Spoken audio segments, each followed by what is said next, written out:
I'm delighted to welcome on Taoiseach Micheál Martin, TD, to give the Seamus Mallon Shared Home Place address. I'd like to invite on Taoiseach in, and I'll introduce you to our panel as they come in the door.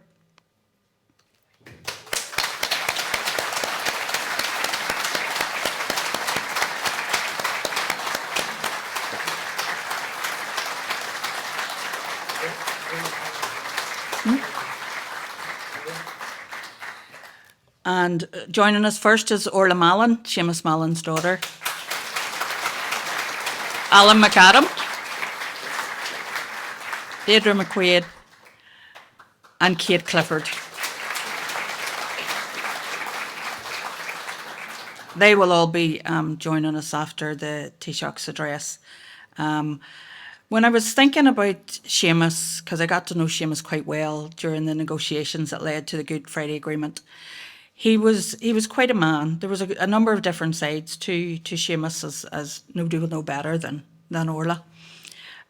He had a fierce determination. He was dogged, but he also had a massive sense of humour and a great wit. And I witnessed that quite a bit because he had a love of the GGs, as did some of my party colleagues during the talks, particularly David Irvine and Hugh Smith. And whenever they had a tip, we'd say, who did you get it from? And if it came from Seamus, we all went to the bookies. And if it came from anywhere else, we didn't move. But I remember during the negotiations, my children, my boys were quite small at the time, and believe it or not, political animals at 6 and 7 years of age, because we used to take them canvassing all the time when David Irvine was standing for election.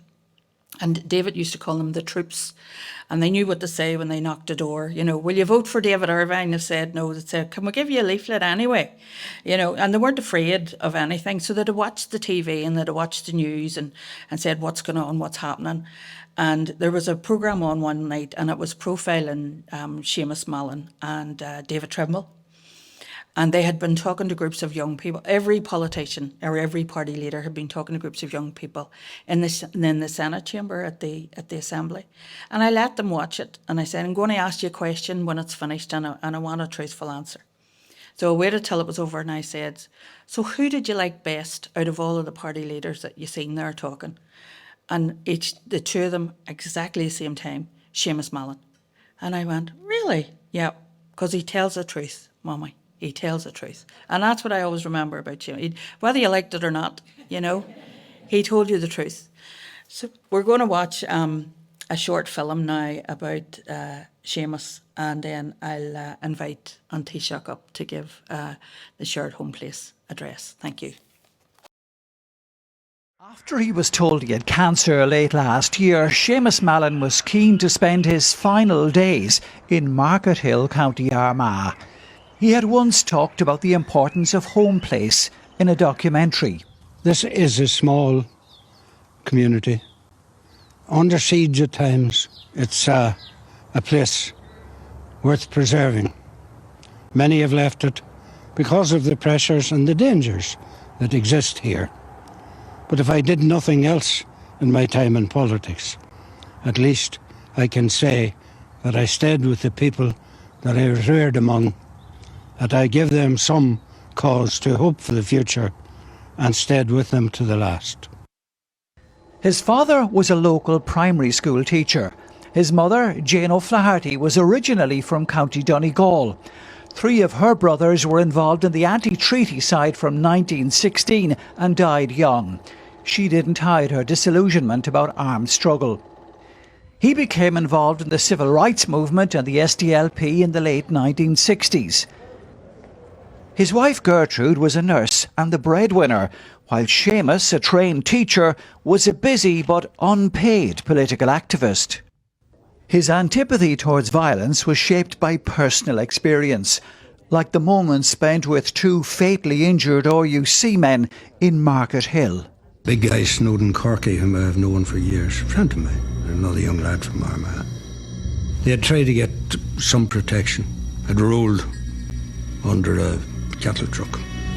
I was kneeling under the cattle truck. And he said to me, Shimmy, tell them all I love them. Went to both their funerals. And it's not hard to realise how damaged the psyche of the Unionist community was. He thought the Sunningdale Agreement offered Northern Ireland a way out of conflict and was crestfallen when the Brian Faulkner-led power-sharing administration collapsed in 1974. He would call the Good Friday Agreement that followed 24 years later the Sunningdale for slow learners. In 1986, he won the Newry and Armagh Westminster seat from the Ulster Unionist MP Jim Nicholson. He would hold it until his retirement in 2005. Seamus Mallon.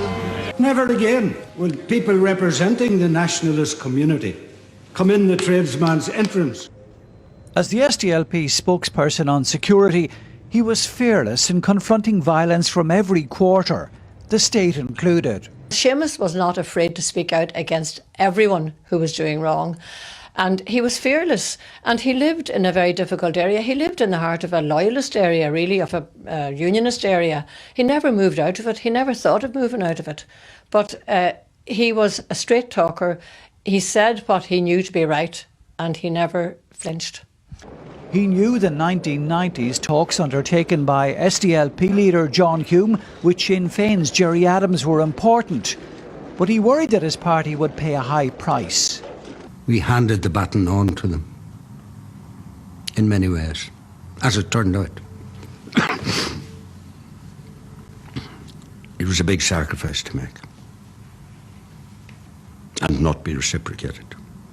After the Good Friday Agreement, as Deputy First Minister, he led a power-sharing administration with First Minister David Trimble.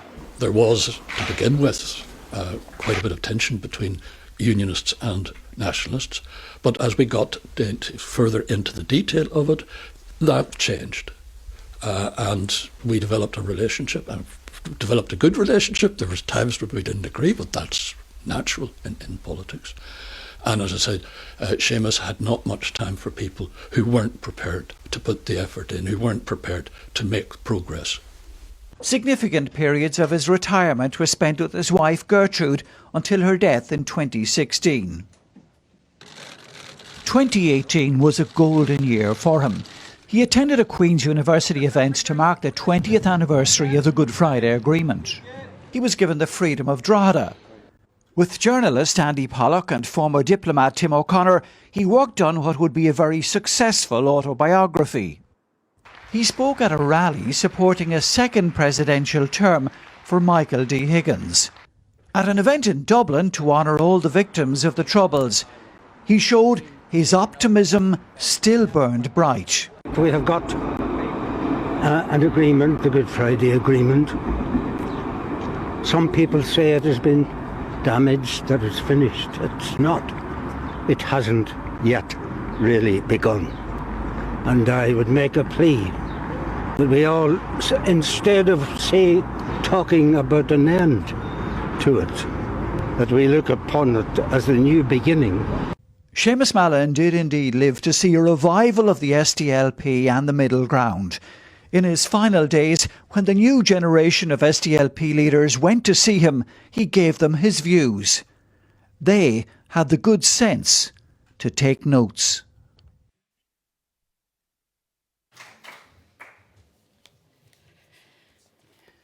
For any of you who have read Seamus's memoir, there's a piece in it that always struck me, and I just want to quote from that.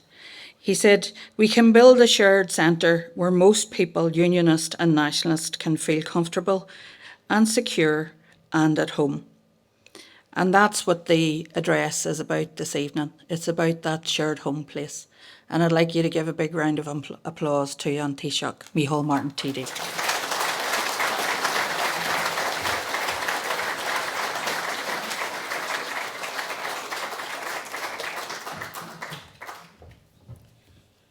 Thank you, Dawn and Orla. Agus mo bhuichas live ar fad, smór an privléid, domsa a bheith in Vorjonta, consail agus Sahir Seamus Mallon a Chalora. And I can think of no more fitting place to celebrate the achievements of Seamus Mallon, a great Irish chieftain, as Tim O'Connor put it, than Alan Meban. This is a special place, resonant with the stories of Cuchulainn, the Druid Chatbid, and of course the goddess Macha herself. In the epic Táin Bó Cúailnge, it was right here that Cruthór Mac Nasa, having dealt with his daily affairs, would turn to leisure. An chéad tríon de dús ag brahanú na Macaíomh, ag immert clas cluichí agus imána. An dara tríon den lá ag immert branamh agus fichile, agus an tríon deranach ag caithfh bia agus lana go dtí gan ann colla cách ag éasceol agus ifide a hall sin suan orthu. I certainly hope that Cruthór didn't see Sunday's game from his high hill. The site, of course, was also of very special importance to Seamus. In his own words, it was, quote, the Irish equivalent to Camelot, except that it exists. And for many years, he fought to preserve this important site from the impact of harmful quarrying. This dedication to our heritage and to our past was typical of the man. I have elsewhere described our last meeting, just months before his passing in Market Hill. As often happened when we met, our conversation turned to history. Seamus, looking out his kitchen window, recounted a centuries-long epic. Here was O'Neill Kingdom. There was the huge estate of rich farmland settled in the 17th century. Here were the mountains of South Armagh, marking the end of the good land and home to the dispossessed.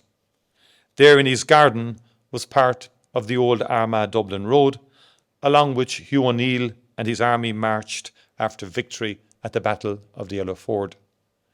For Seamus, history was not a fixation on an unchanging past, but a way forward.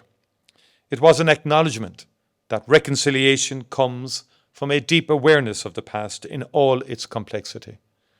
And it is through this awareness that we can create new futures. Seamus imagined Abhainn Macha in just these terms. In his memoirs, A Shared Home Place, he describes it as a centre of stone for a common heritage, a new vision of a dynamic Ulster, neither Catholic or Protestant, Catholic nor Scottish, Gaelic nor Anglo-Saxon, but an Ulster of generous, garrulous, combative, hard-working and poetic people united for the first time in common love of their home place. My conversations with Seamus remained with me when nearly 5 years ago I announced a new Government of Ireland priority, the Shared Island Initiative, to push forward with the vital work of reconciliation for the future of our island, however it may be constituted. Then, as now, I drew on Seamus's wise words to encapsulate why we need to do more to accommodate and understand each other across the different and often interwoven communities of this island. Because, as Seamus perfectly described it, this is and always will be our shared home place. Our Shared Island Initiative is focused on harnessing the full potential of the Good Friday Agreement in politics and in wider society, echoing the sentiments we heard on that video from Seamus himself. It is inspired by the vision of leaders like Seamus Mallon and John Hume, who recognise that we can work to strengthen the bonds between people in Northern Ireland and across this island, without in any way diminishing our different, equally legitimate political and community traditions, identities and aspirations. With these foundations and a sustained political focus and drive from government, our Shared Island Initiative has enabled a step change in beneficial island-wide cooperation and of new connections between people across the island. On these foundations, we can drive forward that central and essential work of reconciliation. As Seamus said in his address to his party conference in Belfast in 1999, we know each other, we belong together, we sink or swim together. What does that mean in real terms? It means, for instance, €25 million in resourcing from the government to introduce an hourly frequency rail service to Dublin and to Belfast and from Portdown and County Armagh. Multiplying business, work, community and education connections, all along the eastern seaboard. Passenger numbers increased by 50% in the first 6 months. It means that the iconic narrow water bridge is now under construction, 30 minutes from here at Carlingford Lough, to connect communities on the Cooley Peninsula and the Mourne Mountains and open up the huge sustainable tourism potential of the region. In February, we also announced a new €23 million shared destinations tourism programme to resource tourism agencies and local authorities to invest in new amenities and international promotion of Carlingford Lough, as well as the Cuilca Lakelands Geopark and the Slieve Bay region, 3 spectacular destinations that straddle the border.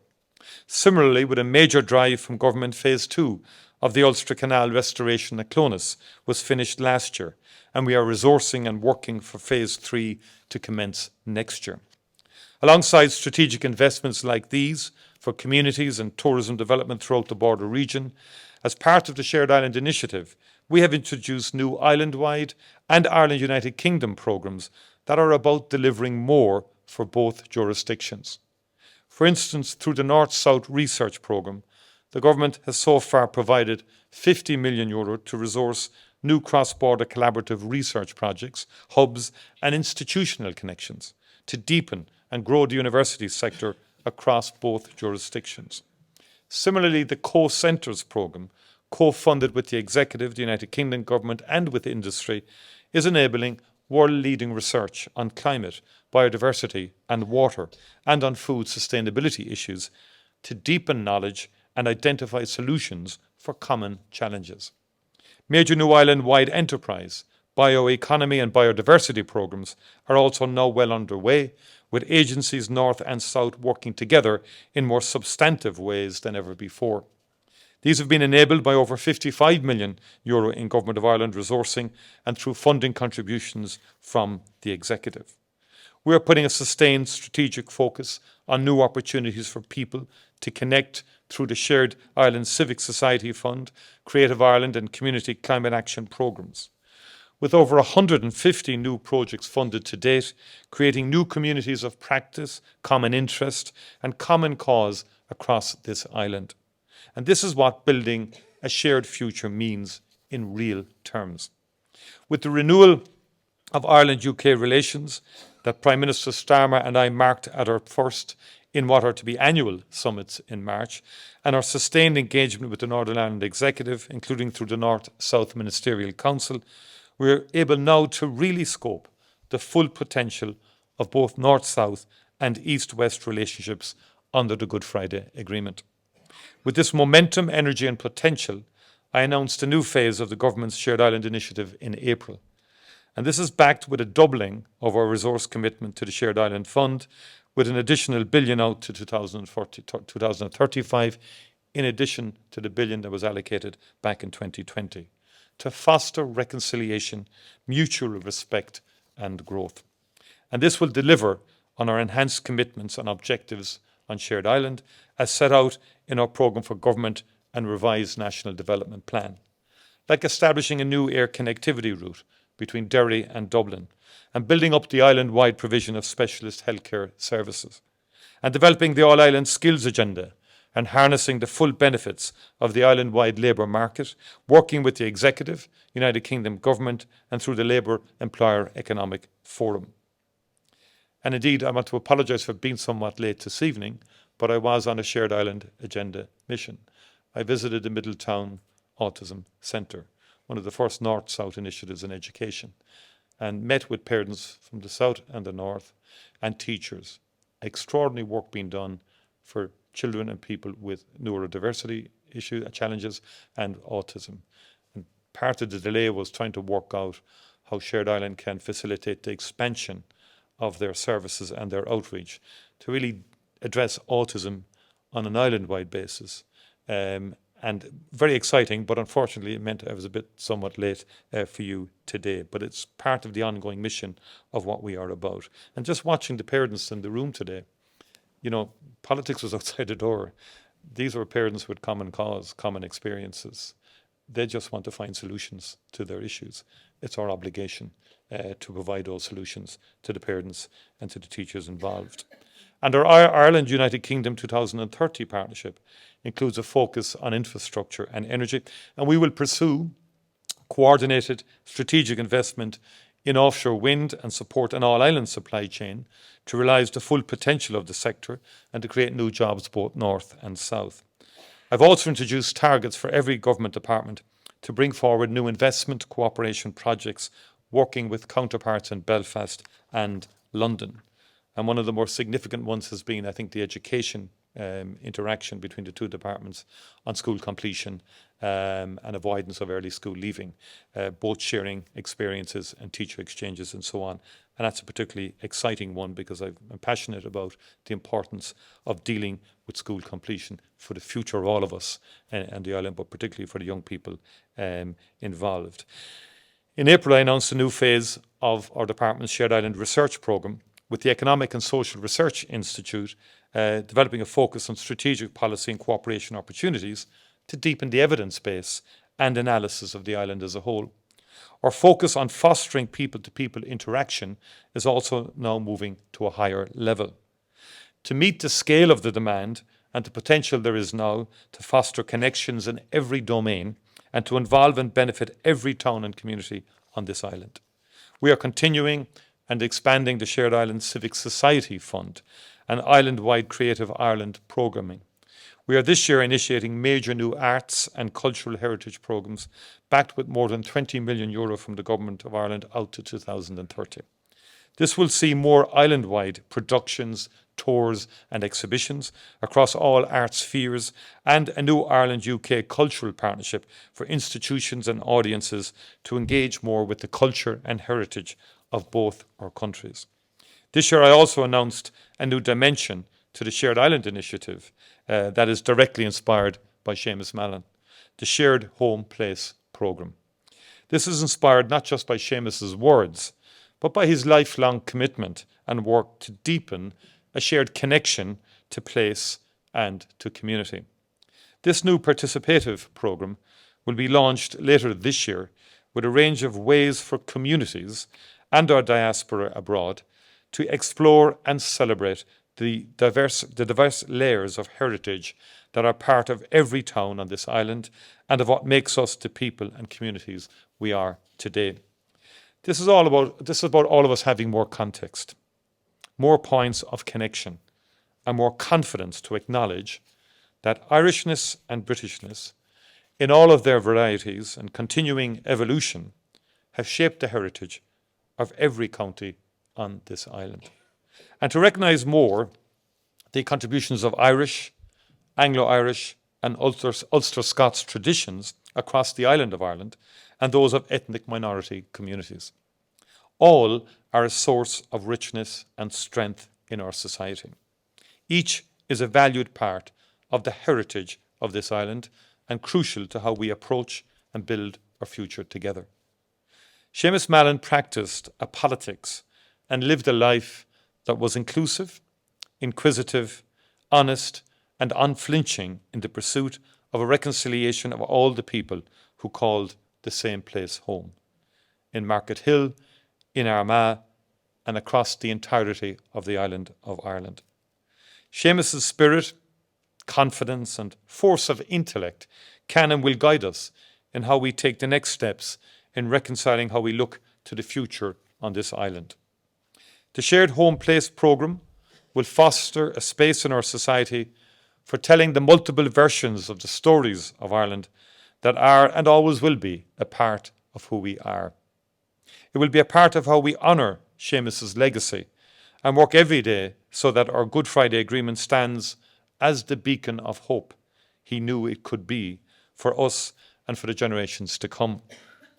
Not far from here is the home of the North-South Ministerial Council, established under Strand 2 of the Good Friday Agreement.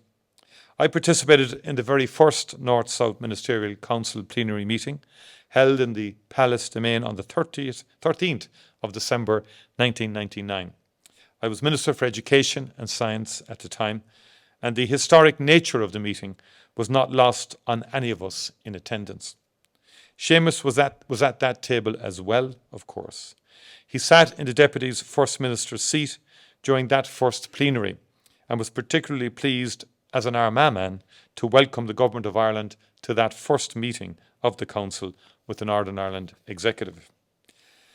I was equally pleased to last month lead the Government of Ireland's delegation to attend the 29th plenary meeting of the North-South Ministerial Council in the Joint Secretariat offices here in Armagh.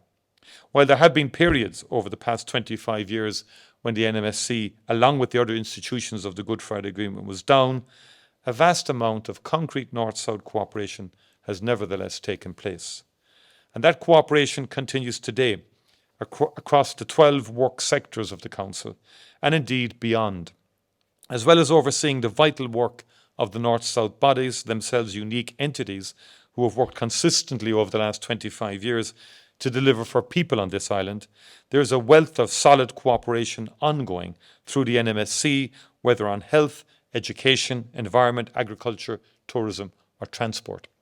Since the institutions were restored last year, 29 meetings of the North-South Ministerial Council in its various formats have taken place, focusing upon issues that matter to people right across this island.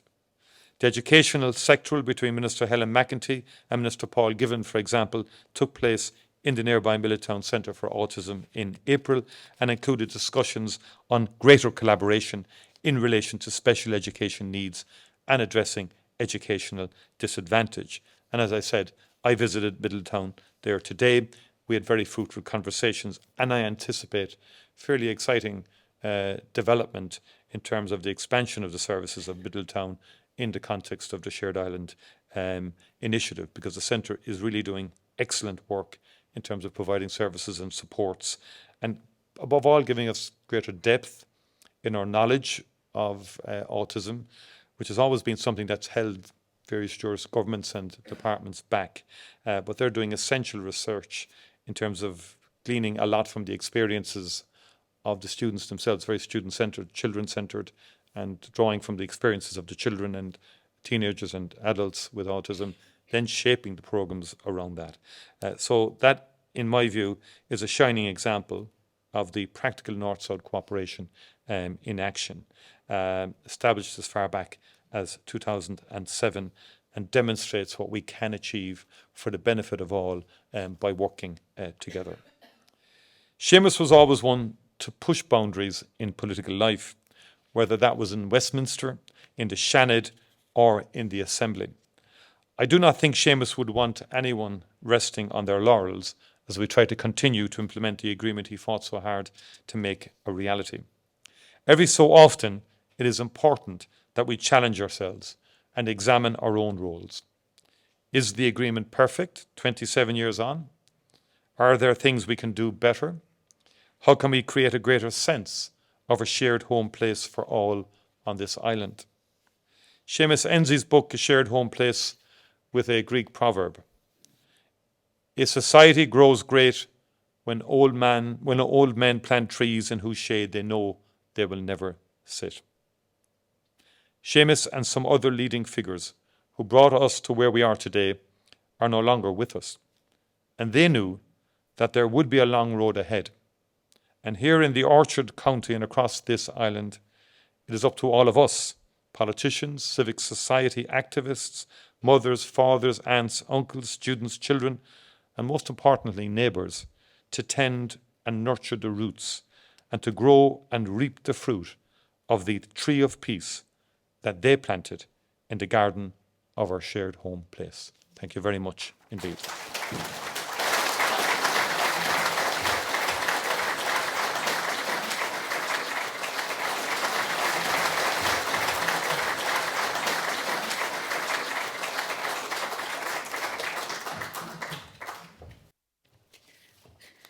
Thank you, Taoiseach. I think what struck me from your address was the work of the Shared Island unit, the new programme around the shared home place is actually, it's all about structure, but it's also about enabling new relationships on the island, right across the island.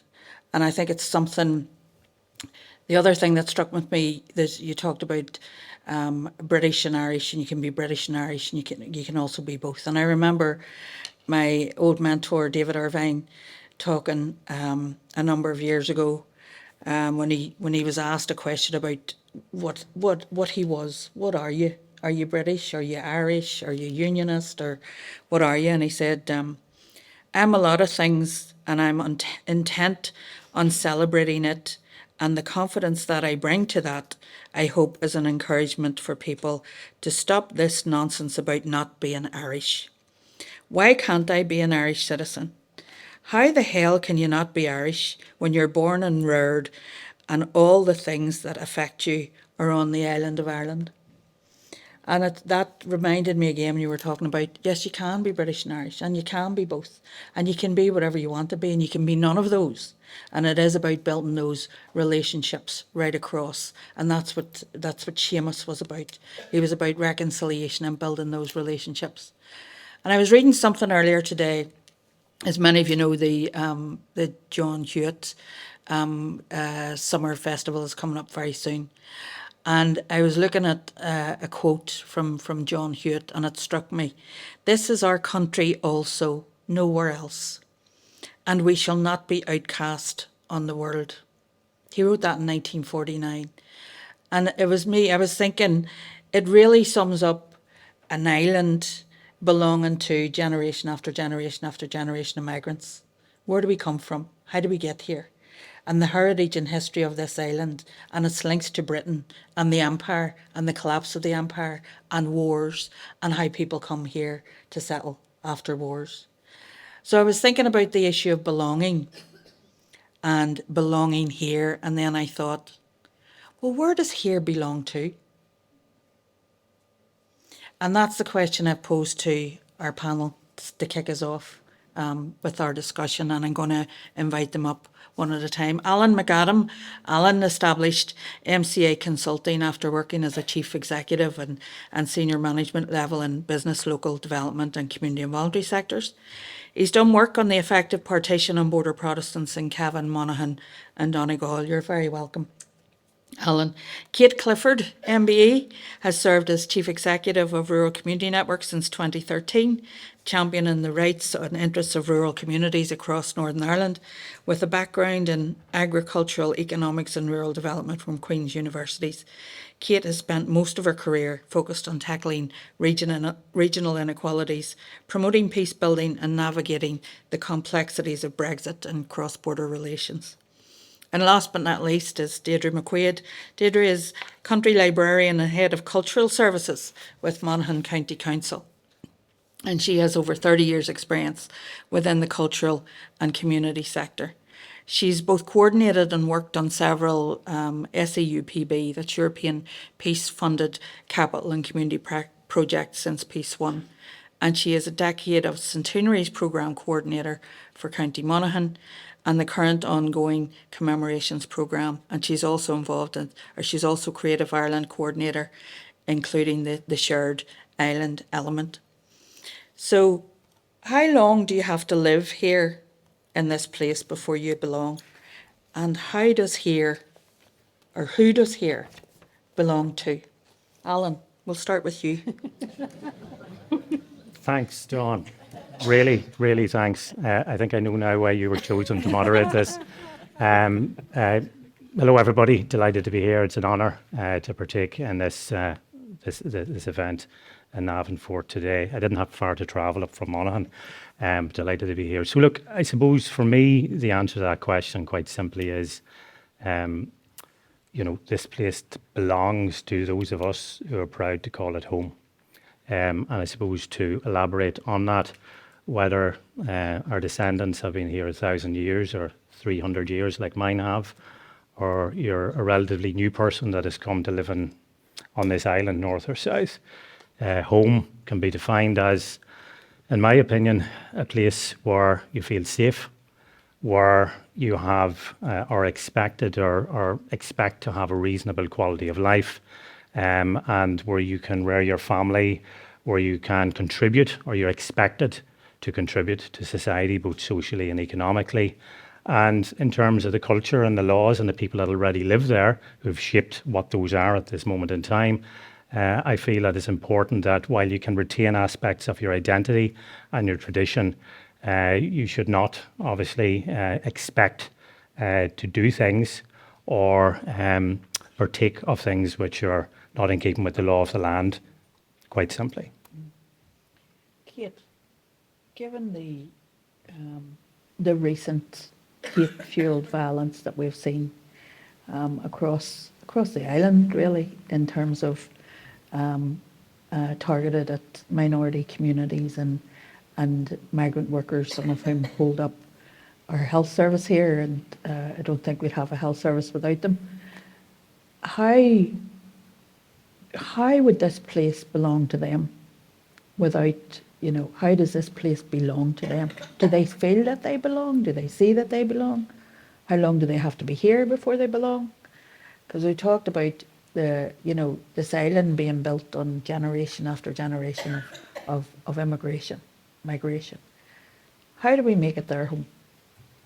I think if I reflect on who I am and where I come from, that might help as well. And so my parents moved to Derry in their wisdom in 1973 from Canada. My mother was from Cork, my father from Donegal. We are suffering in our house too with the whole Cork defeat.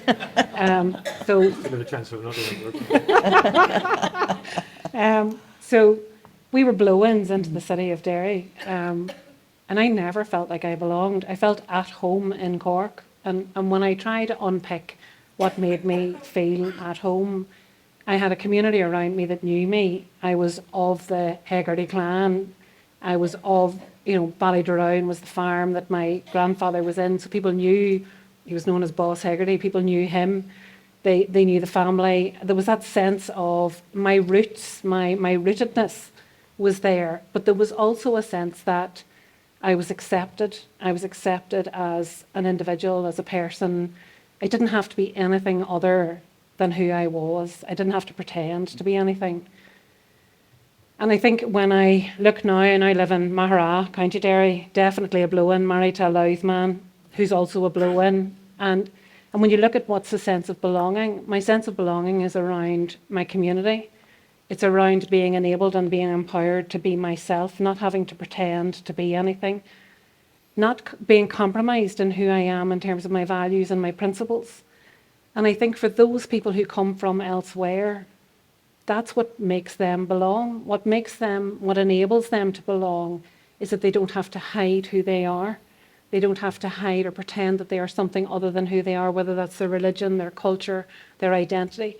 But what we've done is we have created, and social media doesn't help, we've created black and white in the word, if you pardon the pun, in terms of colour as well, but we have created spaces where you're either us or you're them.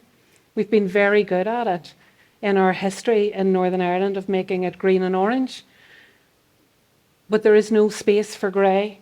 And I think what we really need to think about when people who are coming from elsewhere come here and they are being enabled and empowered to contribute and to be part of our society, it's about how we create spaces where people can have honest conversations about how we navigate all of this together. And we get into the complexities of why do people feel frightened? Why do people feel fearful on both sides? Communities who feel swamped, communities who feel that their area has changed, the area that they knew and grew up in that now has people speaking different languages and different cultures. How do we reach into those communities and enable and empower them to have the dialogue and have the space? We've learned, if anything we've learned through the peace and reconciliation process is that dialogue works. Opening space for people to be relational, to have conversations. When we swamp areas with other traditions, other cultures, when people feel like they're under threat and they're being taken over, we create a them and us scenario and we allow no space for that dialogue to take place. The recent riots, the conversations that happened around those, I hear the fear in the communities that we work with, but I also hear the fear in those communities who were targeted, absolutely unjustly targeted, abhorrent behaviour. But the narrative that's around that has become this divergent narrative of black and white and no space for conversation to happen about how we navigate this together. I think the other conversation that I think we should be having is with the employers who are bringing over loads and loads and loads of people who, and I was doing a bit of prep for today, and I was kind of thinking that the Max Fitch report, conversation, which said we wanted workers and we got people. And that whole thing about, you got people, and you got people who have lives and cultures and who come with families and who come with responsibility and who have loads to offer, but who are being pushed into a them and us. And the sense of belonging that we need to create with people is as much about the people who are of the place as the people who have come to the place, and creating that space for people. Yeah. So, Deirdriú, who does here belong to? That is the ecumenical question, really, isn't it? And as I say, the song goes, is wherever I lay my hat, isn't it, really? You know, I think, following on from the two folk there, it actually took some of the words out of my mouth, but it is about what it means to you, and whether it's a physical, as in the geographic where you are, or emotionally, what does here mean to me? Again, I go on personal experiences. I live right on the border, Monaghan, Fermanagh. My father's family moved out of Fermanagh just at the start of the Troubles, and met my mother from Monaghan, and the rest is history. And I have, I suppose, that experience of what it was to go through those years from the 70s to now, and creating my own sense of what it was to live there, and how that community changed down through the years. So personally, to me, that would mean. But I think it's how you're accepted in the community. Do you engage in the community? The community want to engage with you, and it's a bit like making a friend. You know the way you can meet somebody in life, and you within 1 hour or within one day you feel like you've known them for years.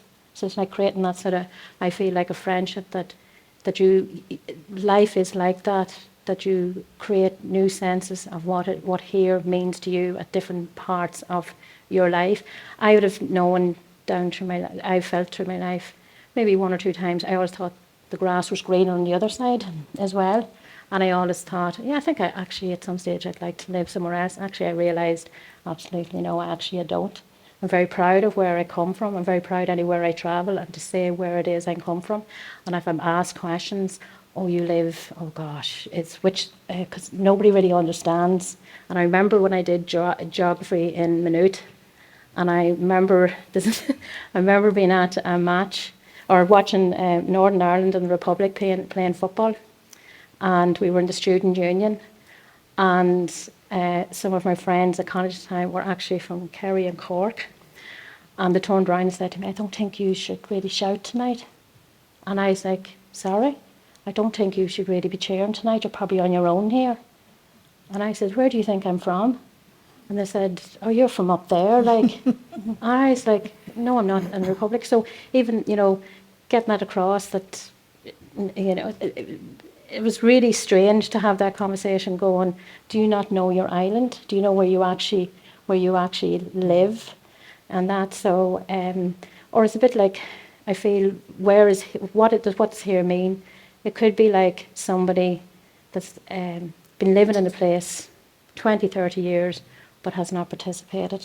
Don't feel that that there's their sense of place, and yet somebody that could move in, and within 1 year, they're so engaged in the community. They're really engaged, and they've really made it their home place.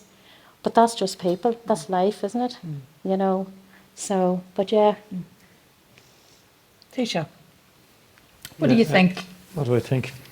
Political leaders could do to make that sense of belonging real? I think we have to restore and reassert the narrative that life is fluid. Movement of people is fluid. It has never really been static, if you go through history. And in many ways, it's the lifeblood of any society that it is fluid. Like when we grew up, we were taught history, the Vikings came in the 8th century. They were very good. They created the first sense of an urban experience. But then the Irish made them more Irish than the Irish themselves. And that was the kind of the triumphalist end line. And then the Normans came maybe a couple of 100 years later. So the Irish made them more Irish than themselves. I remember blood map once when I was Minister for Health in Cork, St Finbarr's in the blood bank. All the western seaboard of Ireland had completely different blood types to the eastern seaboard. And it was by migration. You know, the Moorish blood types were on the western seaboard and more Anglo-Saxon on the eastern seaboard. And actually some guys, anthropologists now, were trying to work out, did our politics come from it, you know? You know, the more sort of, the more ambivalent, ambiguous politics of the west of Ireland, you know, the kind of, versus these kind of superior types on the east coast and all of that. And I won't go too far more now because I could really get into it, who are much more rational than these fellows from South Kerry. But I'm not talking to anyone currently in politics or anything like that. But anyway, so it is quite fluid, and I don't want to, I mean, for anyone who's heard part of my own family background, I apologize in advance, but it's kind of, I keep reflecting on the fact that when I was young, the father never really told us that his father had been in the British Army. We did know about his brothers because they'd come over and visit us from England, and he had 3 brothers ultimately in the British Army. One was young when their parents died very young, so 2 young guys in Cork were recruited into the British Army. One spent 3 years in Changi prison in Singapore during the war, the Japanese at the fall of Singapore. Father was very proud of him and his exploits, although he came out 8 stone. He was a Conservative Party supporter for then onwards. And I tell the story about Jack. He was not really committed to the war, I'd say, in the same way. He declared himself a communist at some stage. And then they took over the younger brother, who became a lifelong member of the British Labour Party. And my father became a member of Fianna Fáil and joined the Irish Army. So, like, and to this day, I have cousins all over England. So what's, you know, we're interwoven, or the family experience. So it's very complex. When I mentioned in the speech the complexity of our pasts, but there was, like all the great explorers had joined the British Navy, you know, with Shackleton and Scott and all of that. But those families couldn't really talk about that for quite a long time. To come as a Paddy Keohane, we have a statue to him down in West Cork where I go on holidays.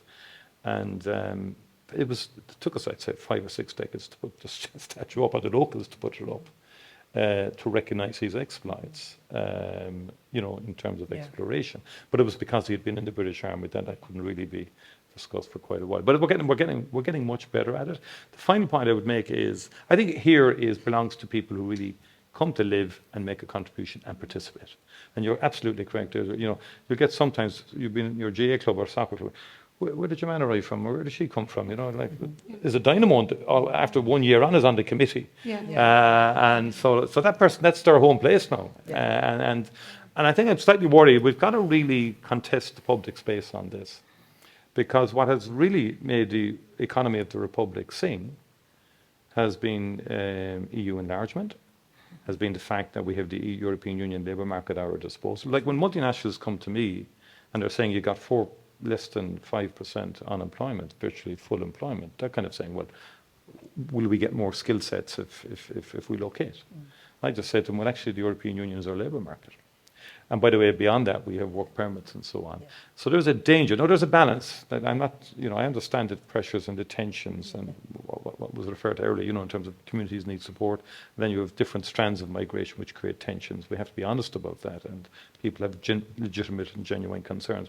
But we have to, in the public space and debate, really engage with people on these issues, because we could lose the secret ingredient that keeps us a thriving, healthy society.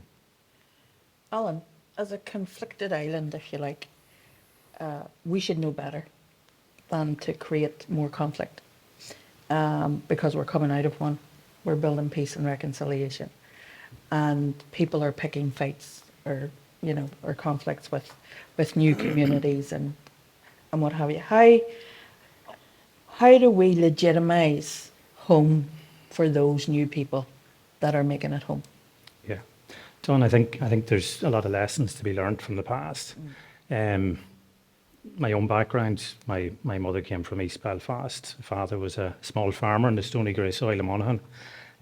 I still farm. I was dosing cattle 4 hours ago, actually.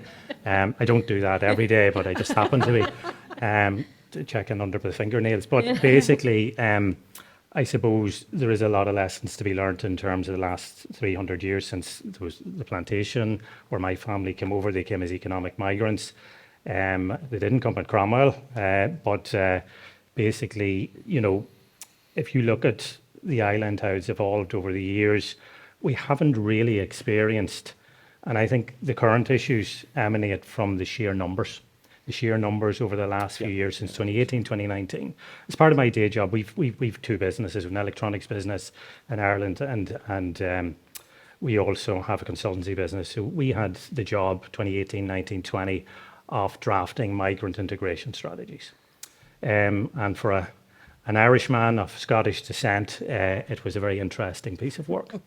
And we did work in Mayo, in Leitrim, and we also did Monaghan. We drafted those strategies at the time. And we spoke with hundreds of migrants, and this is before the current, I suppose, issues started to arise, really. We had protests at one meeting, but apart from that, it was relatively, you know, lackluster in terms of the broader community wasn't really all that interested.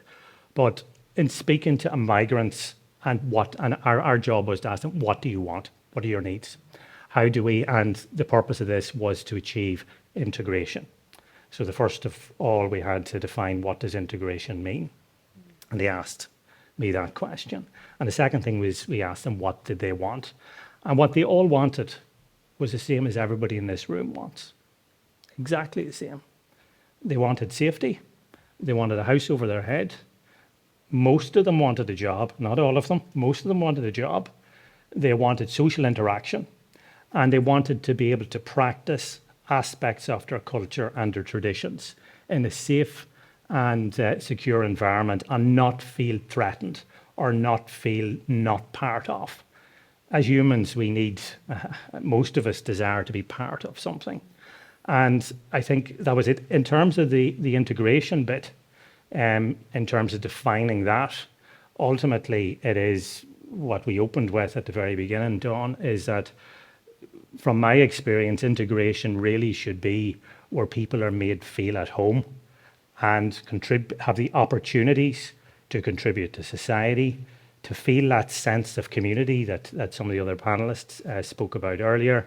And I suppose the big challenges and some of the actions which were written into the strategies for councils and others and community organisations to get involved in related to, I suppose, addressing some of those barriers, etc.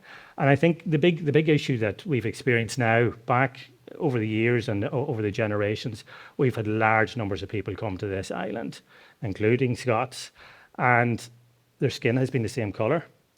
Religion was different, which ultimately, and difference is ultimately where the pinch points are the areas that I feel need to be addressed.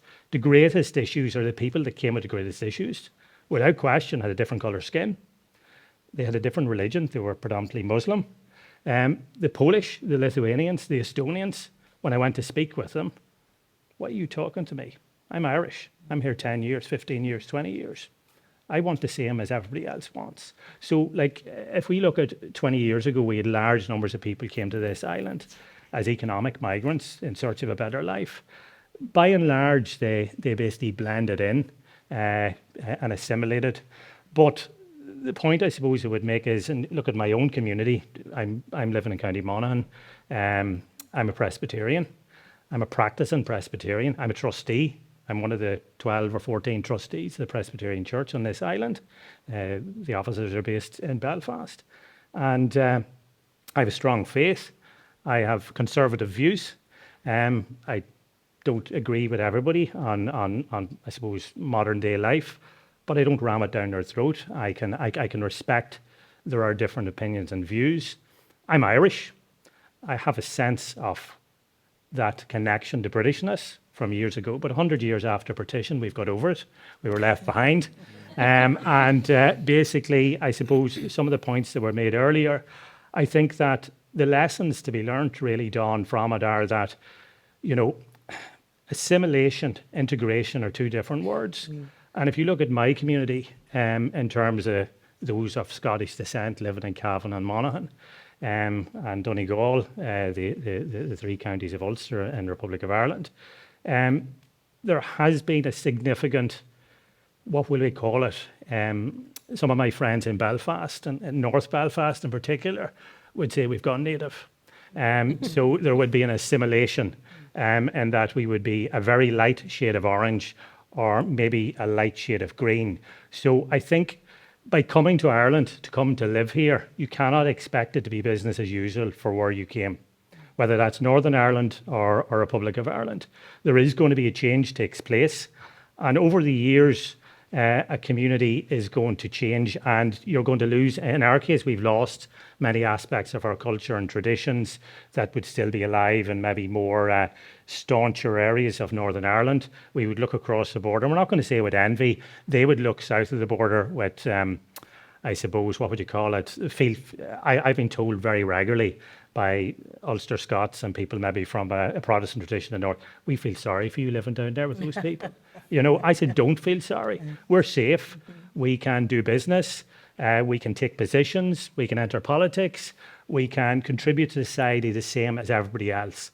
There is, however, certain things still 300 years later and 100 years after partition, that there are differences. One is when it comes to buying land, and there are a few others as well. But aside from that, there has been, in relative terms, a good degree of integration. I think lessons can be learnt from that, both in terms of our friends and colleagues of a similar tradition in Northern Ireland and those who have come to live on this island more recently from different countries. But the sheer numbers, I think, is the issue that has really caught the authorities, the resources, etc. I'm not going to say by surprise. Well, yeah, exactly. Yeah.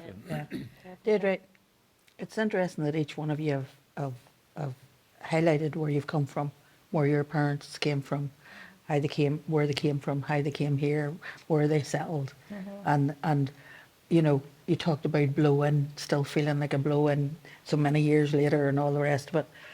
How do you, because of people that come up and meet us, they want to know where you're from, and where was your mummy and daddy from, and how did they get there?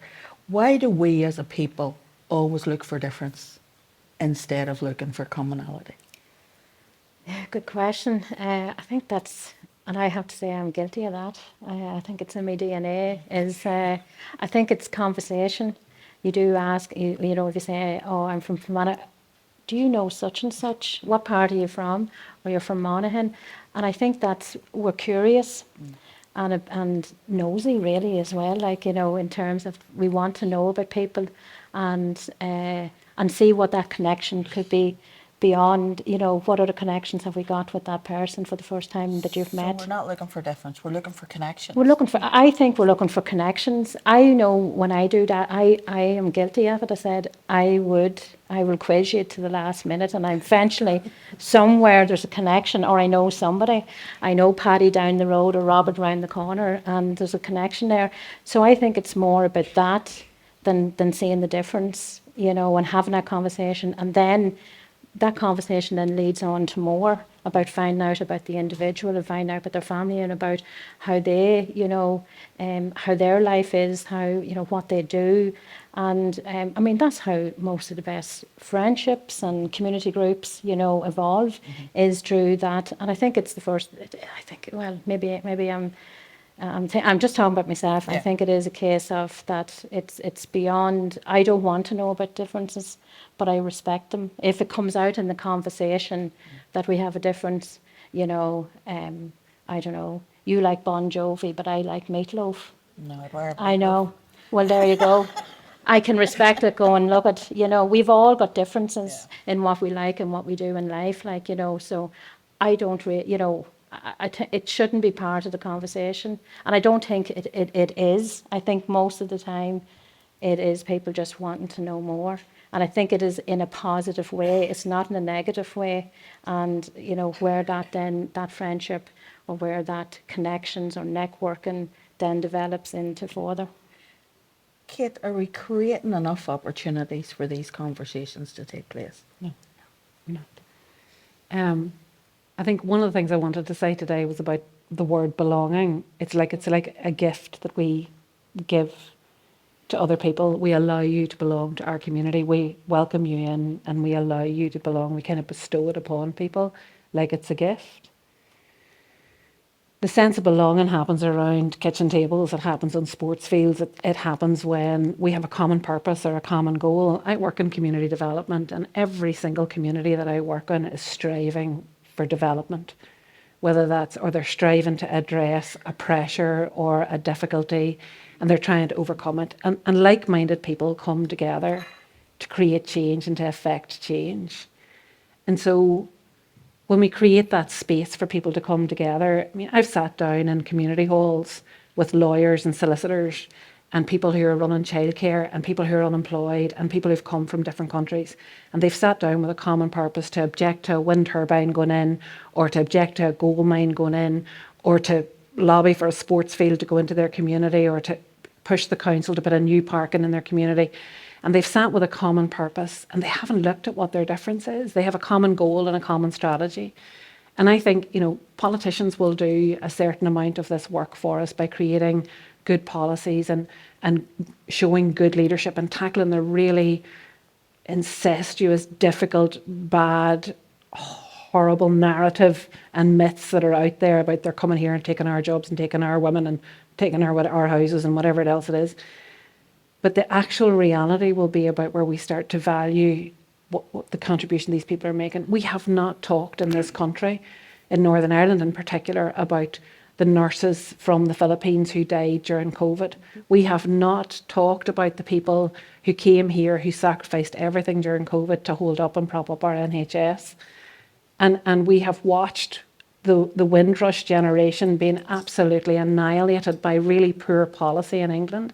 But we've seen those communities being completely disenfranchised and rejected within their own communities, as if they were somehow lesser than us, even though they contributed so much to our lives. We've allowed the narrative to be that people who are coming here are spongers, and they're people who are coming here are not contributing, and the people who are coming here are different to us, and therefore we shouldn't trust them, and we shouldn't allow them to take us and make us less than we are. And the reality is, the actual reality, and what leadership needs to do, and I address the politicians in this room, is to change that narrative, to start talking about the contribution that these people actively make to our communities. You know, I'm working with a GAA group, and I'm looking at the people who have contributed to that GAA. Now, some of them are local, the majority of them are blow-ins. They have come in, they have come with their ideas, they've seen stuff happening elsewhere. We were having a conversation earlier on. I cut my teeth in community development in Kilworth in North Cork, a small, tiny village where the community there have really put their backbone into creating space for their older people, creating spaces for their young people. They had a market house which has fallen apart, and they changed that. And they changed it with blow-ins, and they changed it with local people, but they had a common purpose and a common way of working. Belonging isn't something that we bestow onto people, it's something we enable, and good policy and good politicians will enable people to belong. And that myth busting needs to happen, that dialogue needs to happen. We need to have spaces where we can have honest conversations about the potential contribution of those who come here and how much they can contribute and how much they can add to what we have. We lose nothing by inviting people into our homes, and that's where we should be. Taoiseach. Just very... I think there's lots of great examples out there too, and sometimes we allow the noise to cloud the reality of what's happening in society. I was at a school just a number of weeks ago in Passage in Cork, and it was a celebration of multicultural, multi-nationalities, if you like, within the school. The committee, there was a priest who died in an accident, and he kept saying to the children before he died, when he went into the classroom, do one act of kindness a day. So then when he passed away, they called it the Father Con Kindness Award. Yeah. So every year they have an award. But who won it but the Cultural Committee, made up of a child from an Indian family, from a Ukrainian family, an Irish family. They were on the committee. And the kids responded to the idea of kindness and being kind to the new person that came into the school. And so there's an awful lot happened. Like when I went into the school, the drama was like the kids didn't care, really. Now the kids can take from parents sometimes, and you can get the manifestation of what's being said around the kitchen table. But I could see there, it was as natural as humanity itself.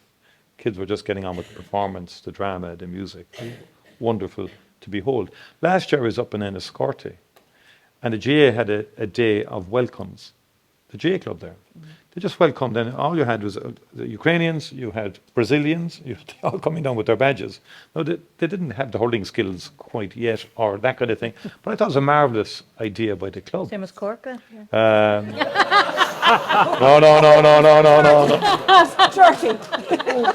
We are gracious and tolerant people in Cork. We can absorb all of this. We don't forget. We'll rise again, you know. And I think we probably have to show those examples out there a bit more, because it does, like, the narrative at the moment does worry me, and we are in a new era. Like, let's be honest, geopolitically, global turbulence, the old order is changing, the rules-based international order is receding, lots of countries are going it alone, UN is not as strong as it once was. So we actually are globally in a dangerous phase that is manifesting itself On the ground. in different countries on the ground in the form of a narrative that sort of, so for example, and our diaspora, like the Irish experience abroad, should be used more. So when I went to Canada last year, or 2 years ago on Patrick's Day, I mean, 20,000 people living in Toronto at the time of the famine, 40,000 Irish arrive. The mayor dies because he's very welcoming, he's helping, field hospitals and everything, and the disease brought off the ships killed a lot of people. And I say this to people when we're having the arguments, and I do have discussions with people, and Anne's right, like there was a lot of genuine, with the pressures and numbers and all that. And we all worked, like the Irish all worked when they went, in New York. And so the narrative then changes, is well, it's not that they're coming, but some of them aren't working. So you have to keep challenging it bit by bit, because you mentioned the Filipino healthcare. No one has an issue with the Filipinos because they've been, I hate going into different, but because of the impact they've had. And their sense of empathy at the bedside, quite frankly, in elderly care in particular, in the vast majority of experiences. So it's one that has to be thought through, and we do need active discussion of it, and bringing forward the good examples that we see every single day in our community. The Irish soccer player Chidoze, like, he's the pride and joy of Nemo Rangers, because as a 17-year-old, he won an under-21 county, and he was an incredible athlete. He's like, everyone in Nemo's claiming him, but soccer took him in the end. Obviously, he was very skillful and very talented, and he went cross-channel. And it's like, I won't get into further trouble because my kids tell me don't do this, but I would support England actually if Ireland are not playing. My kids, how could you do that? How could you be supporting England? Because all kind of the old traditional thing. And I said, but all of you guys are watching cross-channel every Saturday, and you're supporting Man United, or you're supporting whatever. I don't understand. So there's all of this kind of mixed, kind of conflicting sort of prejudices or whatever. And I think we just got to bring forward the positives. And we can't surrender to debate. And we have to engage with communities. And there is, like everything in politics and in life, there's a continuum of opinion. A lot of people, as you were saying, are now concerned. And there are limits, and there's everything. Every society can only do so much. But there are others out here, I'd say, then, who are really poisoning the narrative. But a lot of people along the continuum, I think, can engage and discuss. They will engage too, and respond appropriately, I think. Okay, thank you. Can I ask you to thank the panel, Taoiseach Micheál Martin, Alan McAdam, Kate Clifford, and Deirdriú McQuaid.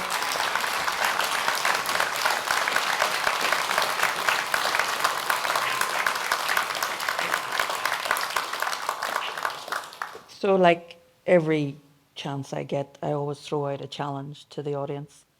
And as the Taoiseach and the rest of the panel have talked about narrative and changing the narrative, I know that narrative changes by talking to one individual. And so my challenge to you is the next conversation you have when you hear someone talking about that exaggerated, negative, toxic narrative around migrants and newcomers and people new to our community, that you challenge it in private, individually, one at a time. Because whilst we can do it publicly, and we could do it in our own areas of work, I think it's important that we all do it. I'd like to invite Orla Mallon up just to say a few words before we close. Orla.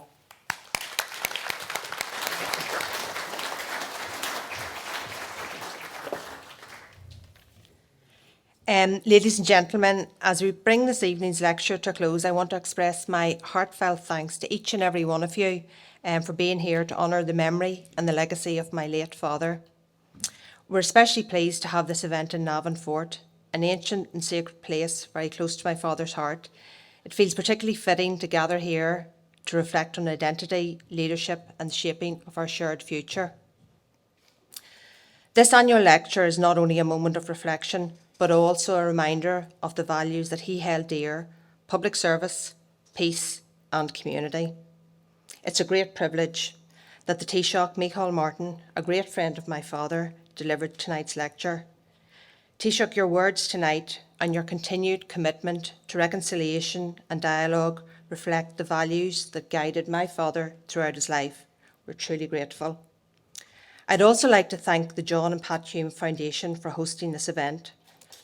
The Foundation's role in helping to foster dialogue and understanding is invaluable. I'd like to thank Emily Anderson of the Hume Foundation for keeping everything running so smoothly, and particular thanks to Tim Atwood, who somehow organises everything with quiet brilliance and good humour. To Dawn Purvis, Vice Chair of the Hume Foundation, for chairing this evening, for her support and dedication to this event. To our panel, Alan Meban, Dr. Kate Clifford and Deirdriú McQuaid, thank you for your insights and your thoughtful contributions. You've helped bring this evening's theme to life in a meaningful and relevant way. We're also deeply grateful to Councillor Thomas O'Hanlon, Brian Johnson, Joanne McElmeal, Aoife McVeigh from Banbridge Council and Craigavon Council for your support has been invaluable. Thanks too to the staff at Navan Fort for welcoming us so warmly and for helping to make this evening such a success. Finally, I want to give special thanks to someone very dear to our family, my father's right-hand lady, Nuala Feehan, who ran my father's constituency office for years and to this day is still the oracle, who continues to support me with every request for help. Thank you, Nuala.